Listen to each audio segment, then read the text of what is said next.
What happens when you die? Is there an afterlife? And if so, then is there a way to cross from the world of the dead back to reality? These questions are the foundation that Grimm's Hollow is built upon. It's a short but free turn-based RPG made with the good old RPG Maker 2003 engine by Ghost Hunter. While a large majority of RPG Maker games I've seen tend to avoid using the basic built-in combat system, Grimm's Hollow decides to make the combat the primary focus of the gameplay. I've always found RPG Maker games to be fascinating, as the accessibility of the engine gives more people an opportunity to create a unique game that takes interesting risks you find rarely elsewhere. Also, when I was 14, I was obsessed with making crappy games with the engine, and in that time I learned a lot about it. Even though I never made anything worthwhile messing in that time, I'd still consider it a valuable experience as it gave me a clearer idea of game design and development. The title screen is your basic RPG Maker affair, but it has this really atmospheric song to set the mood. But then you look up and see that the program is called Spooky Hooky. I mean, sure, while this sounds like it would clash with the mood of the game, it does start off quite lighthearted. You're given a warm welcome by these goofy guys with skull masks and lots of balloons. You play as Lavender. She's obviously taken aback by this overwhelming introduction, which is interrupted by Grimm. He's pissed off because they stole his balloons for his little party, and Grimm bluntly tells Lavender that she's dead, and gives her a rundown of what's going on. They are in Grimm's Hollow, a place where people's spirits go to when they aren't strong enough to go to the real afterlife. These people are called Reapers. In this world, there are spirits that are too strong so they're unable to go and eventually enter a frenzied state. These people are called Ghosts. It's Lavender's job as a Reaper to reap ghosts to weaken them to allow them to pass on. By doing this, Reapers will become more powerful until they're able to pass on as well. She asks if Grimm has seen her brother Timmy, but he has no idea. Before she's able to leave the room, a ghost informs her that Timmy is safe, but is inside the ghost-filled caves. On a pursuit to find her brother and for a way to escape, Lavender leaves the room and the game truly begins. Now, the best way to describe Grimm's Hollow is charming. The repeated use of different shades of purple and white, the calming music, and the cutesy art style all come together to create an extremely cozy atmosphere, despite the rather touchy subject matter of the story. While the sprites and art is great, the only problem I have is that the walking animation looks a bit off to me. Once you leave the building, there's a few NPCs to speak to that all have something amusing to say. While these NPCs have rather one-note personalities, it's still entertaining to see what they have to say, as they'll be doing different things depending on what stage of the game you're at. For example, there's a lonely Reaper who you'll feel really bad for, since he makes friends with a balloon that flies away since it's, well, a balloon. They're waiting for their friend to meet up with them at the bakery, but they haven't appeared, so they think they've just been abandoned.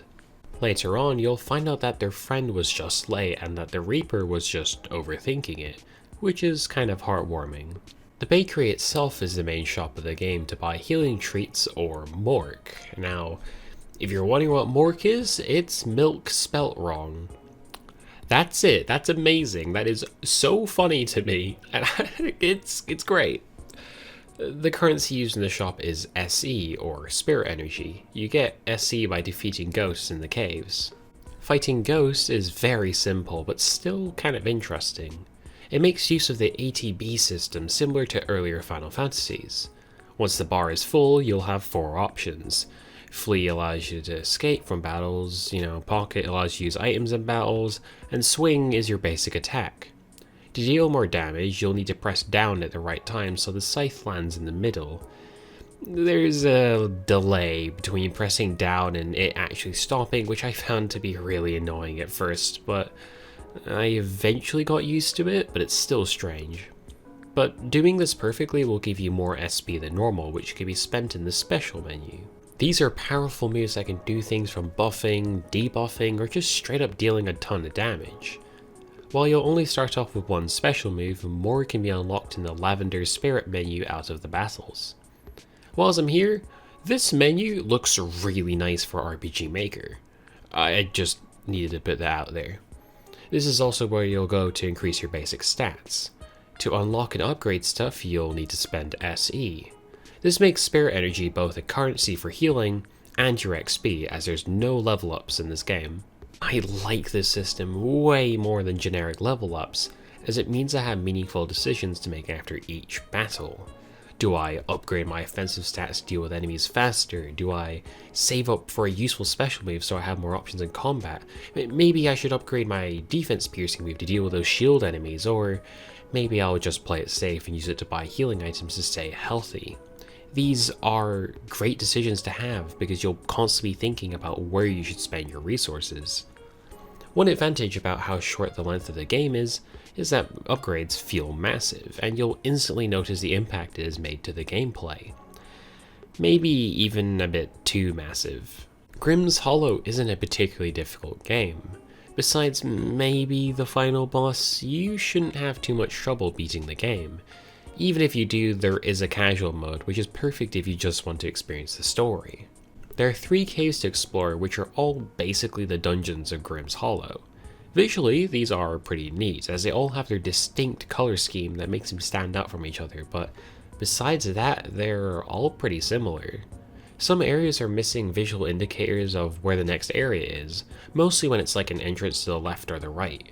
It's not a massive issue, I know, but it's certainly something I noticed. Gameplay-wise, they're basic to a fault.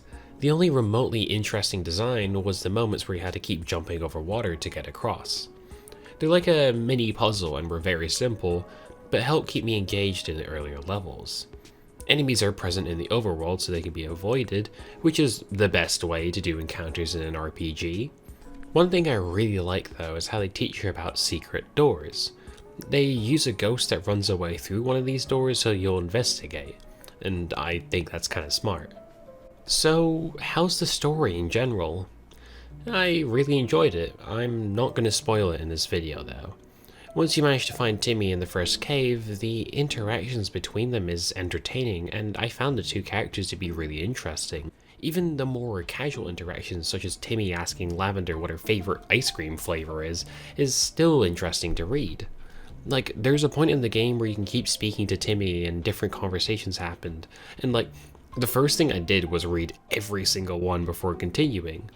And like the side characters like Grimm, I found them to be super likable, and I found the main villain's action to be both a decent twist and completely logical. I only have one problem with Grimm's Hollow. It's how the 4 endings are unlocked. When you get an ending, you can reload before the boss to try and get another ending. There are 2 criteria that will decide what ending you'll get. 1, whether you win or lose the final battle, and 2, whether you maxed out the skill tree. Uh-oh, I seriously doubt you would have maxed it naturally at this point, so this means you'll have to grind. Like, it makes complete sense story-wise why doing this gets the other endings, but justified grinding is still grinding. I spent like 30 minutes just going around smacking enemies in the final areas and just trying to find respawned enemies. It's not that bad, and it's rewarding to see the other endings, but I just wish you didn't have to grind. It's a stain on an otherwise fantastic experience.